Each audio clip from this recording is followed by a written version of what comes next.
नमस्कार, मैं खुशी और आप देख रहे हैं अपना न्यूज। आइए नजर डालते हैं आज की बड़ी खबर पर। पूर्व मध्य रेलवे, दक्षिण पूर्व railway, west central railway, central railway या कहें रेलवे के सभी 19 रेलवे जोनों में आरपीएफ का कोई भी बल सदस्य आज की तारीख में महफिल और सुरक्षित नहीं है और आरपीएफ के बल सदस्यों को आरपीएफ के अधिकारियों के द्वारा नौकरी से निकाल कर भेज दिया जा रहा है और आरपीएफ के दूसरे बल सदस्य मूक दर्शक बने अपनी बारी का इंतजार कर रहे हैं।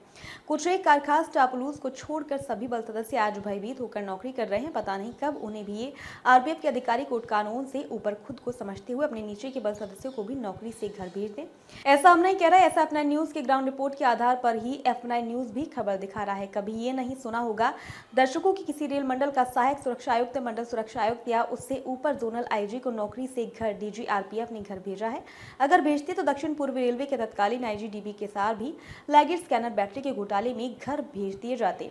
पर विडंबना तो देखिए, आज तक डीजी मनोज यादव साहब इनको नौकरी में बनाए रखे हैं क्योंकि ये आरपीएफ की आईजी हैं। अगर सिपाही या इंस्पेक्टर रहते तो इनकी नौकरी चली जाती। आखिर ऐसा दोहरा कानून आरपीएफ में क्यों लागू है?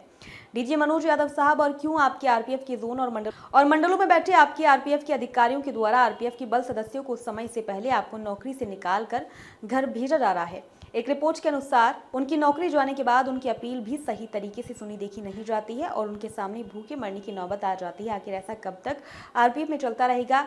कब तक आरपीएफ के बल सदस्यों के साथ दोहरे नियम लागू होगा जब रेलवे जोन और रेलवे मंडलों में बैठे आरपीएफ के अधिकारी और ये भ्रष्टाचार भी इन्हीं आरपीएफ के बल सदस्यों के द्वारा करवाते हैं और मामले फंस जाने के बाद खुद को पाक साफ दिखाते अपने नीचे के बल सदस्यों को भी विभाग में कानून का गाज गिराकर उन्हें घर भेज देते हैं। एक नहीं कई ऐसे अधिकारी की लिस्ट F9 न्यूज के पास है जो भ्रष्टाचार के लिए जाने जाते हैं। करोड़ों की ट्रांसफर पोस्टिंग में रुपए लेकर ट्रांसफर पोस्टिंग करते हैं। बल का और समझ में नहीं आती कि ये कोई भी बल सदस्य रुपए देकर अगर ट्रांसफर पोस्टिंग जाएगा, क्या वह अपनी पुरखों की जागीर बेचकर रुपए देकर अपनी ट्रांसफर पोस्टिंग करवाते तो नहीं होंगे और दिए गए रुपए की भरपाई करने की नियत से ही तो वह भ्रष्टाचार भी करती होंगी। अब ये तो साफ है कि ऊपर के आरपीएफ के अधिकारी अगर रुपए ना लें और साफ नियत और कानून सम्मत सभी बल सदस्यों की तैनाती करे तो दावा है कि कोई भी बल का सदस्य भ्रष्टाचार का अवैध तरीके से रुपए नहीं अर्जित करेगा और अपनी तनख्वाह से ही मजे से जीवन यापन भी करेगा।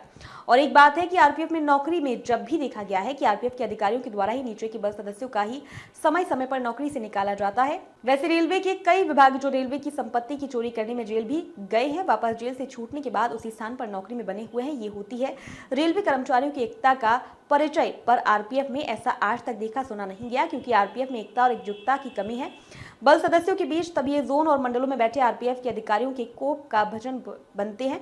आरपीएफ के बल सदस्य F9 न्यूज दर्शकों आप लोगों से वादा करता है कि बहुत जल्द आरपीएफ के अधिकारियों की भ्रष्टाचार की पोल खोल खबर दिखाएगा।